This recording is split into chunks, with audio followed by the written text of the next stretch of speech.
I'm 73 years old, and I'm about to tell you something that might upset you. Everything you think you know about getting older is completely wrong, and the worst part, the people who should be telling you this, your parents, your teachers, society, they're either lying to you or they don't know themselves. You see, I spent the first 50 years of my life believing the same lies you probably believe right now. I thought I had it all figured out. I had the career, the house, the respect of my peers. But at 52, something happened that shattered everything I thought I knew, and what I discovered in the 21 years since then has completely changed how I see life, death, and everything in between. But before I tell you what happened, I need you to understand something. The reason I'm making this video isn't to impress you or to make myself feel wise. I'm making this because I'm running out of time, and there are things you need to hear before it's too late. Not for me, for you. At 52, I had what doctors call a cardiac event. That's a fancy way of saying my heart tried to kill me.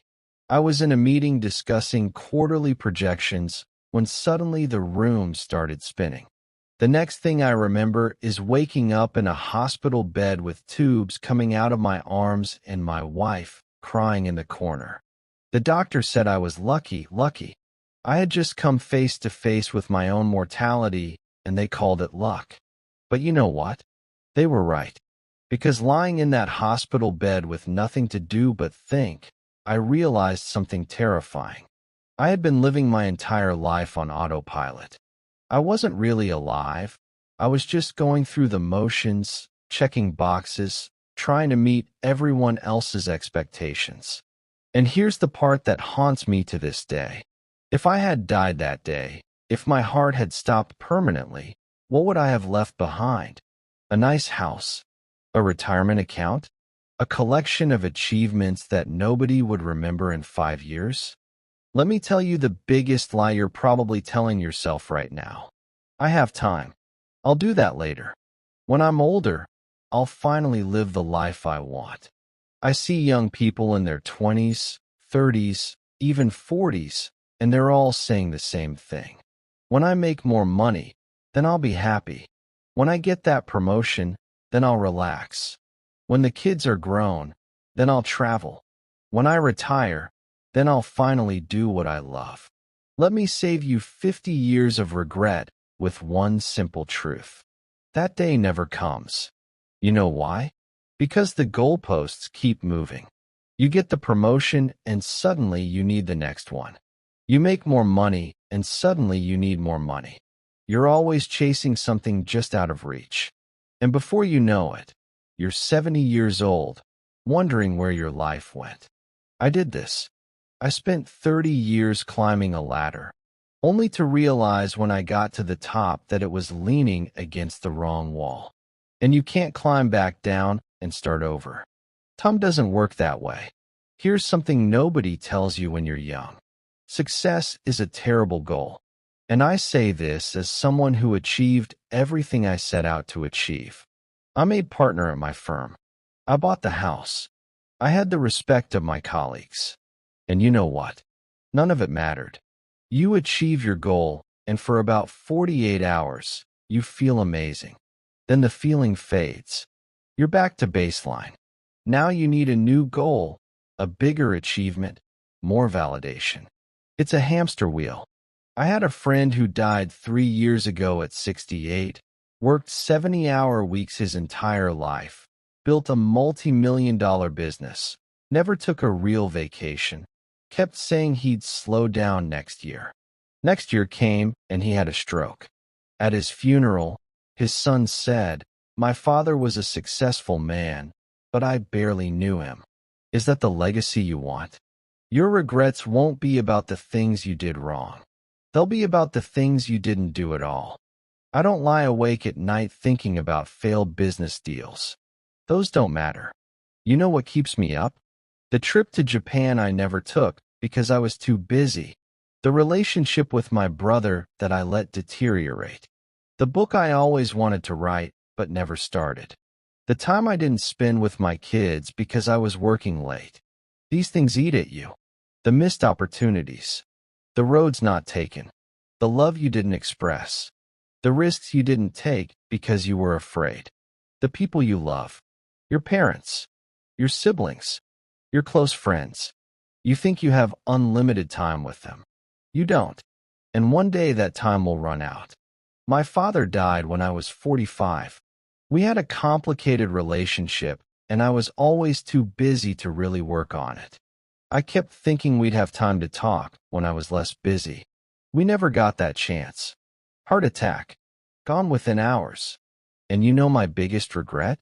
All the Sundays I didn't call him. All the times I was too tired to drive over for dinner. All the little moments I let slip away. There won't always be more. After my heart attack, I made big changes. Stepped back from work. Started saying no to things that didn't matter. Started saying yes to things I had put off for decades. In these last 21 years, I've learned more about life than I did in the previous 52. What matters is embarrassingly simple. Time with people you love. Work that feels meaningful to you.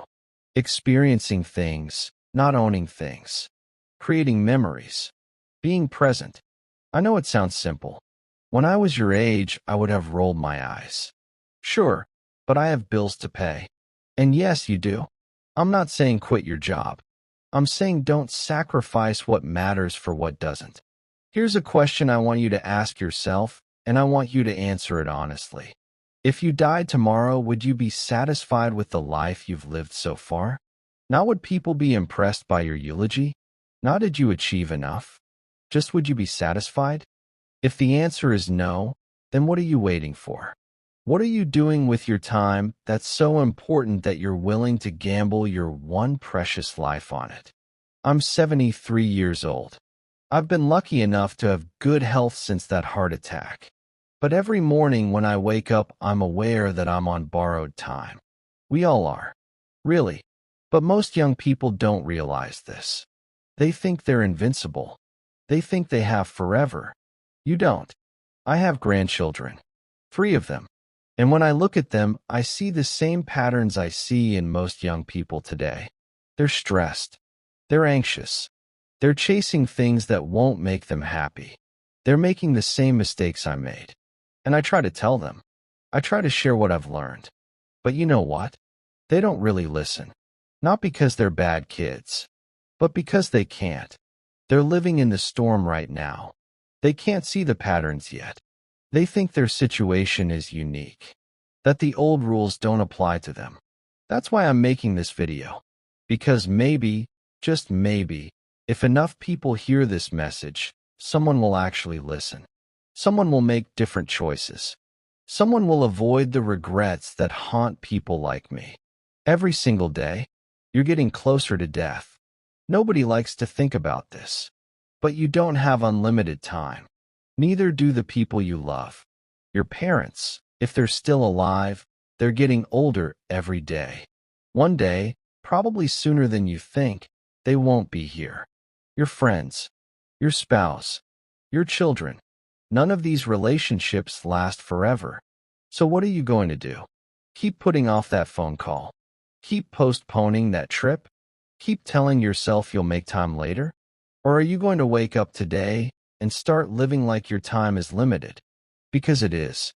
If I could go back and talk to my 30-year-old self, here's what I would say. Stop trying to impress people who don't matter. Stop sacrificing your health for your career. Stop putting off joy until someday. Stop waiting for permission to live the life you want.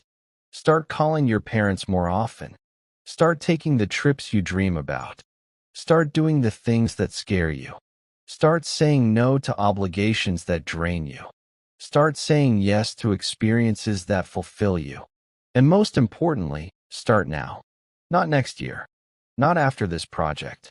Not when you have more money or more time or more whatever. Now. Because I promise you, the perfect time will never come.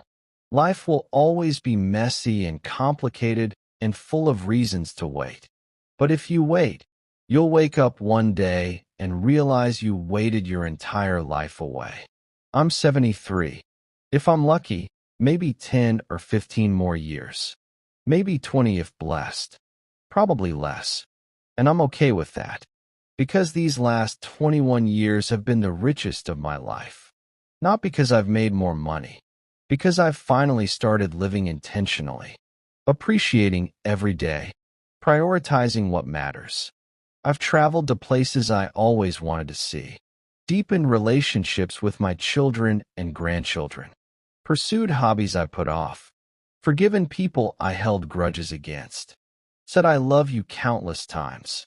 I'm happier now, at 73, with less time ahead than I was at 30 when I thought I had all the time in the world. That's the irony. When you understand time is limited, you start to actually live. You stop wasting it. You stop postponing joy. You start creating the right time. You have a choice. Right now, today, keep living the way you're living. Chasing success. Putting off happiness. Telling yourself you'll make time later. Or wake up. Realize time is running out faster than you think. And the life you're waiting to live needs to start now. I can't make this choice for you.